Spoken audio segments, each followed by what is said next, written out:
Life is motion, and we deal with motion in everyday life. Walking, running, dancing, bicycling, driving, or flying are all activities that involve motion. Today I want to talk about a special type of motion called projectile motion. Studying projectile motion is very important for engineers because projectile motion occurs every day in our life and we want to solve real-world problems. Let's consider some of our favorite sports activities. Kicking a soccer ball, throwing a basketball, or hitting a tennis ball. In all these activities, an object is projected into the air. Using a slingshot is another example of projecting an object into the air. In all these examples, as well as other scenarios such as an airplane dropping relief supplies in an emergency situation, we deal with projectile motion. In fact, in a simple scenario, when we just jump, we deal with projectile motion. So, projectile motion involves an object that is projected into the air.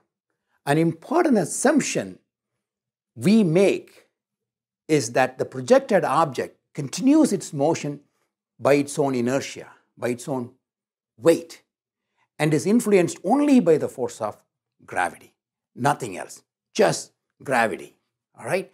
In other words, we want to ignore the effects of air resistance and other factors that may obstruct the motion.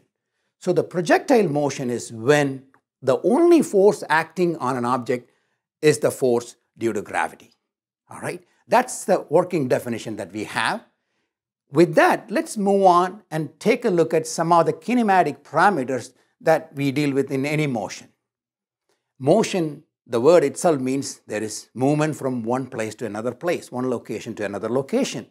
So if there is motion, then there is certain type of displacement. And there is going to be velocity. And there may be acceleration. So these are all the kinematic parameters that are involved in projectile motion. And our goal today is to determine the relationship that involves displacement, velocity, acceleration, as well as the time in projectile motion. All right? Before we move further, in projectile motion, we can project an object into air vertically, horizontally, or at an angle. Let's take an example of each of these scenarios. Here I have a baseball in my hand. I can just throw this ball straight up like this. The ball is a projectile now, and this is projectile motion. In this case, the object is projected into the air with certain initial velocity. It is because of this velocity it is going up. But as it goes up, the ball slows down and the velocity becomes zero at some point in time. And this is the point that corresponds to the maximum height. The ball then starts dropping, right? And it drops and the velocity increases and the velocity is in the opposite direction. So in this case, the body has vertical velocity, positive or negative. There is no horizontal component. Keep in mind the body is moving due to its initial velocity, but slowing down due to the gravitational pull.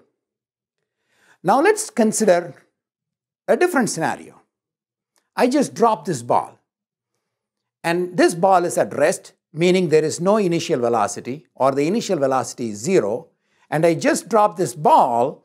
The initial velocity changes from zero to a higher value, and the velocity vector is pointing down.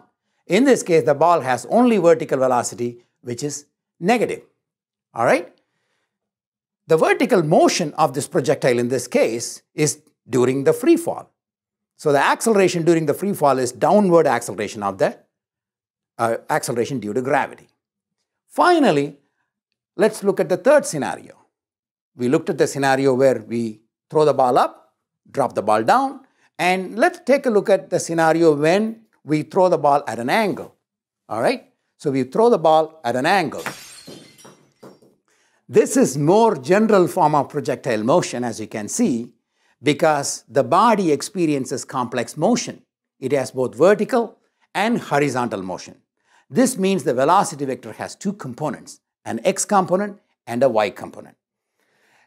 Now, vertical component may be positive or negative depending upon if the motion is up or down. What about the horizontal component? Think about it. Realize we are not considering air resistance. Since there is no air resistance, there is no horizontal acceleration. There is no change in velocity in the horizontal direction, which means the horizontal component of velocity is constant, which means the body or the projected object will continue to have the horizontal component of velocity as it falls down and even when it hits the ground. The famous example for this is when a bullet is dropped or fired at the same time. A bullet goes really fast, maybe 1,500 feet per second. So you can shoot a bullet horizontally, and if you drop a bullet at the same time as you shoot, both bullets will hit the ground at the same time. And that is projectile motion.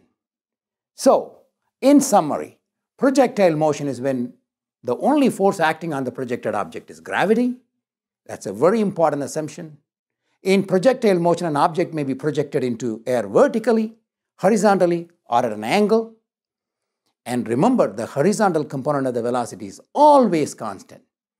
Only vertical velocity changes. Also remember, there is no horizontal acceleration because the velocity is constant. The vertical acceleration is downward acceleration due to gravity. With this information, now let's go and derive the equations of projectile motion.